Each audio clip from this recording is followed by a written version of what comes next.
Yo, what's up? It's your boy Young A. So, dito natin sisimulan yung vlog. So, kakatapos ko lang mag-record and master nung kanta ng tropa ko. Ayan, kung makikita nyo sa record. And I decided na dito simulan yung vlog because ngayon pala magsisimula yung araw ko. Wala pa akong tulog actually. And I have a job or a work mamaya. So, panggabi kasi ako. So, makikita nyo, ayan, kakatapos ko lang mag-record or kakatapos ko lang mag-edit ng kanta ng tropa ko. Ayan siya, guys. So, makikita nyo, pang sariling gamit lang talaga yan. Hindi yan pro or whatnot. I'm just making the best out of it lang. So, makikita nyo, isang bulok na computer speakers, RGB keyboard pang aesthetic, tapos backlight. Yan. Tapos, dito lang talaga ako nagtuon ng effort, naglaan ng budget dyan sa mic. Yan. Kasi yan yung isa sa mga pinakailangan namin.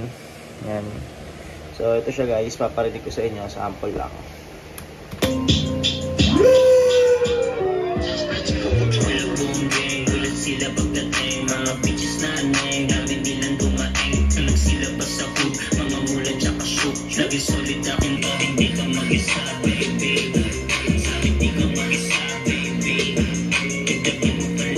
Anyway, so ayun na nga. I decided to create a vlog, probably daily vlog. Kasi I just wanna let you guys see kung ano yung mga pinagagawa ko sa buhay. Because since we're starting this, nag-decide kami ng mga kaibigan ko na mag-start na parang recording label or something. Kasi may talent naman talaga yung mga kaibigan ko, guys, and I really wanna help them out. So I decided to create this daily vlog so that you guys could see the progress of me and my friends along the way. And syempre, kung makikita nyo, nagsisimula pa lang kami sa ganyan lang. But I'm really hoping and I'm really manifesting talaga na mag-improve tong pinaplano namin. So ngayon, kakatapos ko lang mag-master and mag-edit ng music niya. Ang gagawin namin ngayon is, or ang gagawin ko ngayon is kakain. So I haven't eaten since earlier this noon. So di-dinner muna ako bago pumasok. So punta tayo ngayon sa isa sa pinakamasarap na tapsilugan dito sa Pasay, or usually sa Barangay 201, sa hood namin. So nasa taas kasi yung apartment ngayon, mahapang papaba. So makikita nyo, guys, maulan, kakaulan lang. Yan. So technically speaking, hindi natin magagamit yung motor. So ayan yung motor ko. So maglalakad na lang tayo ngayon. Ay gago, naputikan pa ako.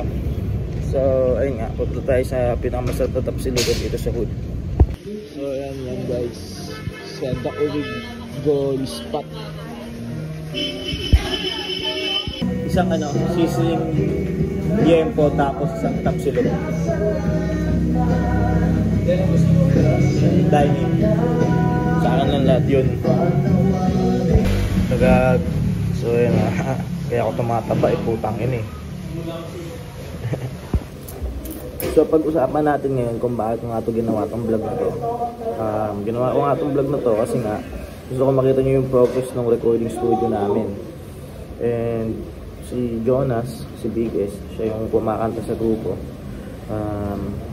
May talento kasi siya. Ay ang problema nga ng malayo kasi yung pinagre-record na namin. So ang nangyari, mag-ambag-ambaga na lang kami, tapos bumili kami ng mga gamit.